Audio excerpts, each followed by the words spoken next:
하나님 말씀 사무엘상 10장 19절부터 24절입니다. 한 절씩 교독하겠습니다. 너희는 너희를 모든 재난과 고통 중에서 친히 구원하여 내신 너희의 하나님을 오늘 버리고 이르기를 우리 위에 왕을 세우라 하는도다. 그런즉 이제 너희의 지파대로 1000명씩 여호와 앞에 나오라 하고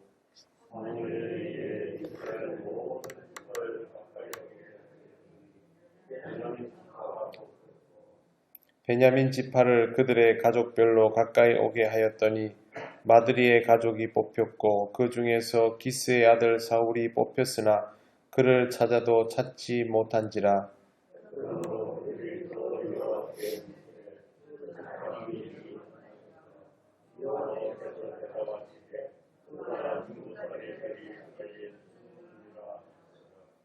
그들이 달려가서 거기서 그를 데려오매 그가 백성 중에 선이 다른 사람보다 어깨 위만큼 컸더라. 사무엘이 모든 백성에게 이르되 너희는 여호와께서 택하신 자를 보느냐? 모든 백성 중에 짝할 리가 없느니라 하니 모든 백성이 왕의 만세를 외쳐 부르니라. 아멘. 먼저 19절에 보시면 그런즉 이제 너희의 지파대로 1000명씩 여호와 앞에 나오라 이렇게 되어 있습니다. 1000명이라는 숫자는 측량 가능한 사실상의 최대치를 말합니다. 이 당시에는 1000단위면 무한대에 가깝게 해석이 되었기 때문에 1000명씩 나오라는 말은 실제로는 이스라엘 전체를 대상으로 제비를 뽑았다고 해도 과언이 아닌 상태입니다. 그냥 사무엘을 통해서 이렇게 하나님께서 말씀하시면 어떻겠습니까? 하나님이 사울이라는 일을 임금으로 정하였으니 백성은 들으라 이러면 되지 않습니까? 그러면 백성은 들으면 되지요. 그런데 사무엘은 이렇게 하지 않았습니다. 하나님이 그렇게 시키지 않았던 것이죠. 이유는 지금까지 사무엘이 하나님의 말씀을 전했어도 귀담아 듣지 않고 모두 각자의 소견에 좋은 대로 행해왔던 사람들이기 때문에 이것이 실효성이 없다는 것을 아는 것이죠. 다 가르쳐주고 사사를 세워도 그것으로 마음에 들지 않아 하니까 지금 얘기를 한다고 해도 그냥 지시를 내리면 따르는 신용은 하겠지만 실제로 이걸 받아들이느냐에 대해서는 별개의 문제가 되어버릴 수 있습니다. 결국 사무엘은 하나님께서 정하여 주신 그대로 행하고 있는데 그게 바로 제비 뽑기까지 가게 된 것입니다. 지금 사무엘은 하나님의 역사를 이 상황을 통하여 확인을 시켜 주려고 합니다. 물론 이렇게 사무엘을 움직이는 것은 하나님의 방법입니다. 지파별로 1000명씩 나왔습니다. 12지파라면 12,000대 1의 확률이 되겠죠. 12,000대 1의 확률을 미리 정해 놓는다는 것은 사람에게는 어리석기 짝이 없는 짓입니다. 이루어질 가능성이 없습니다. 제비 뽑기를 해서 사울이 뽑힐 가능성은 사실상 없다고 봐야 하는 것이죠. 그런데 그렇게 모아놓은 사람들 중에 먼저 지파를 뽑았더니 베냐민 지파가 뽑혔습니다. 그리고 베냐민 지파 중에서 다시 뽑았더니 마드리의 집안이 뽑혔습니다. 이 마드리 집안에서 뽑기를 했더니 이번에는 그 중에서 기스의 아들 사울이 뽑혔습니다.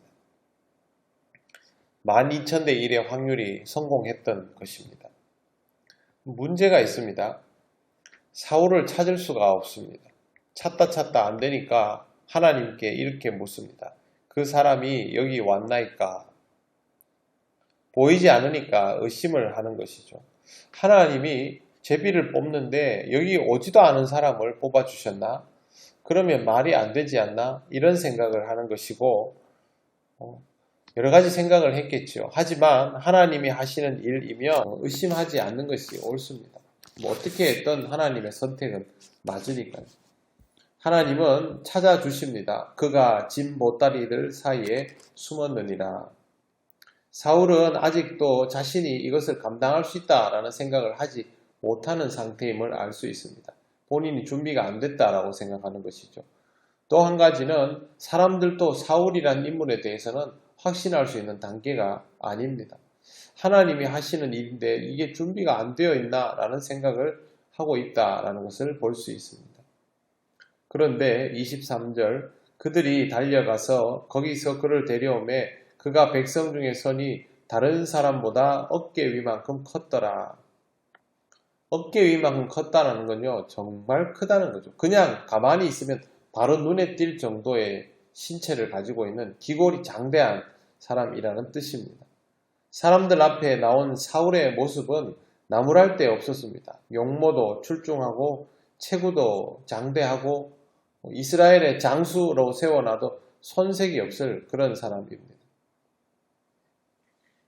백성은 하나님의 말을 듣지 않았지만 하나님은 백성이 원할 수 있는 최고의 사람을 선택해 주셨다라는 것을 알 수 있습니다. 사울이 앞으로 이렇게 통치를 하다가 임금의 자리에 있다가 허물이 많이 나옵니다. 하지만 이건 하나님께서 부실한 사람을 세웠기 때문에 나오는 허물이 아닙니다. 그 당시에 이스라엘에서 세워줄 수 있는 최고의 사람을 하나님이 선택하여 주셨는데 아무리 그렇게 선택해도 인간이기 때문에 허물이 나오는 것이죠. 하나님이 다윗을 선택할 때는 다윗이 허물이 있는 사람입니까? 그렇지 않죠. 하지만 시간이 지나면 허물이 생기는 것이 사람입니다.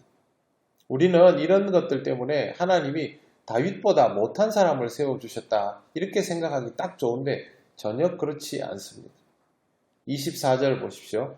사무엘이 모든 백성에게 이르되 너희는 여호와께서 택하신 자를 보느냐 모든 백성 중에 짝할 이가 없느니라 하니 모든 백성이 왕의 만세를 외쳐 부르니라. 하나님께서 임금을 요구하는 이스라엘 백성의 뜻을 용납하여 주셨다라고 어제 말씀드렸습니다. 옳아서 받아들여 준 것이 아니라 용납하여 주셨는데 보통 사람들은 이런 상황에 용납을 할 때는 마지못해 하는 것이고 절대 최선을 제공하려 들지 않습니다. 하지만 하나님은 다릅니다. 하나님은 용납함도 완벽하셔서 그 당시에 이스라엘 사람 중에 최고의 선택을 해 주셨습니다. 그럼에도 불구하고 이 선택은 인간이 가지고 있는 한계로 인하여 하나님께서 통치하시는 것보다 요만큼도 나을 수가 없는 것이죠. 우리가 하나님의 용납하심을 받아서 누리게 되는 혜택들은 어설픈 것들이 아닙니다. 그게 나중에 실패를 하건 각도가 변경되건 상관없이 하나님이 우리에게 주시는 것은 정성을 다한 진정성 있는 용납함입니다. 다만 그것으로 인하여 누리게 되는 것들은 우리가 원했던 것 자체가 완벽하지 않기 때문에 최고가 아닐 수 있습니다.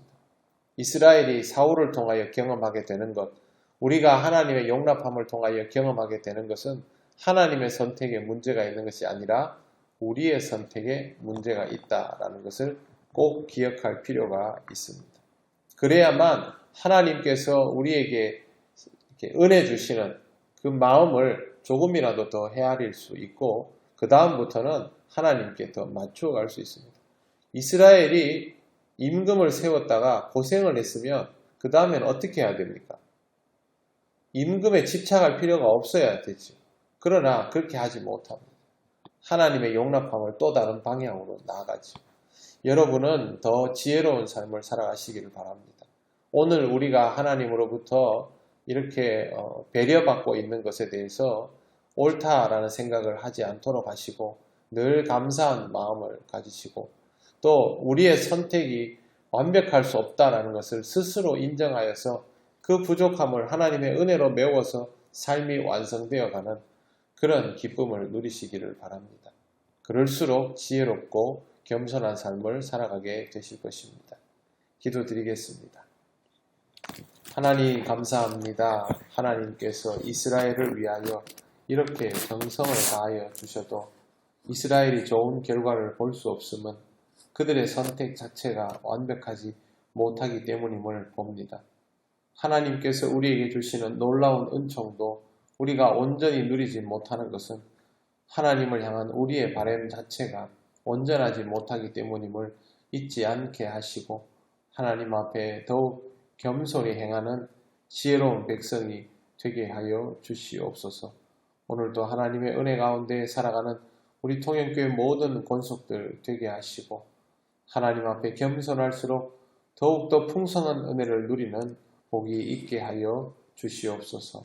감사드리며 예수님 이름으로 기도드립니다. 아멘.